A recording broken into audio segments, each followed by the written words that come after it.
Installation électrique phase 2. Les plaques de plaque-au-plâtre du plafond et des murs sont maintenant toutes en place. Nous pouvons continuer l'installation électrique. Nous commençons par faire les trous aux emplacements des interrupteurs. Nous utilisons pour cela une scie-cloche correspondant à la dimension des boîtiers de branchement, 67 mm. Il faut au préalable tracer les points à percer pour installer les boîtiers d'appareillage. Pour les interrupteurs, la distance est de 120 cm du sol. Et il faut bien entendu bien tracer dans l'axe perpendiculaire de la gaine en attente. Il faut ensuite percer avec la scie-cloche de 67 mm et enlever les opercules ainsi créés. Pour faire passer la gaine dans l'isolation, nous usons d'une astuce qui consiste à chauffer fortement avec un petit chalumeau à gaz un boulon de 30 mm attaché par un petit câble. Une fois bien chaud, nous l'introduisons dans le trou supérieur juste à côté de la gaine. Il va alors faire fondre le polystyrène de l'isolation et descendre doucement jusqu'au trou de réservation du boîtier.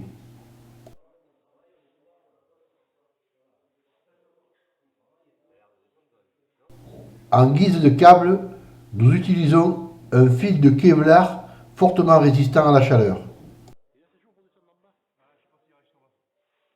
La rapidité de la descente est tributaire du degré de chauffe du boulon.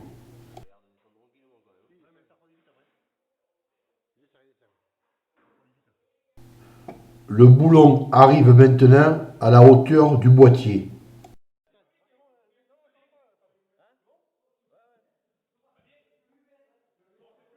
Il suffira ensuite de tirer sur le câble pour récupérer le boulon.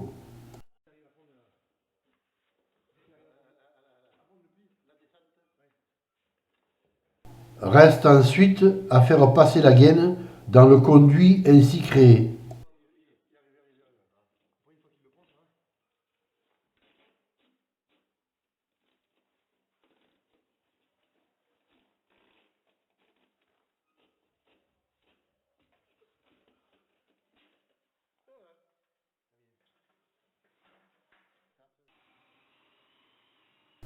Les rails de cloison sont maintenant fixés au plafond. Nous pouvons percer les trous de passage des gaines en attente sous les combles. C'est avec une petite scie-cloche spéciale fer que nous réalisons ces trous de 25 mm. Les gaines au sol destinées à alimenter les prises électriques sont également mises en place. Derrière cette paroi se trouveront les unités de fonctionnement home cinéma et multimédia. C'est pour cela que sont installés entre ces trous de réservation des gaines de 40 mm qui permettront de passer les câbles, évitant ainsi un enchevêtrement désordonné. Il faudra ensuite que l'isolant soit placé dans les cloisons et que celles-ci soient fermées, avant de mettre en place les boîtiers qui recevront l'appareillage. L'isolant est constitué de laine minérale, conditionnée en rouleaux de 60 cm de largeur.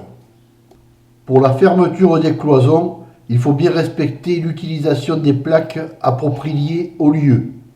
BA13 de couleur blanche pour les lieux communs, BA13 de couleur verte pour les lieux humides et BA13 de couleur rose spéciale résistance au feu.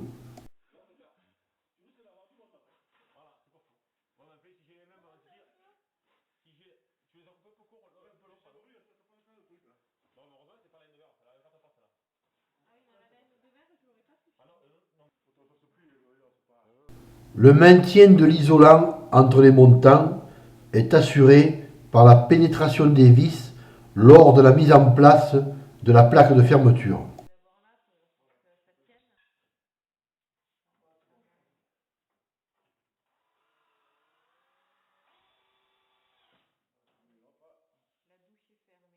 La prochaine étape sera la mise en place des boîtiers d'appareillage et des modules de commande.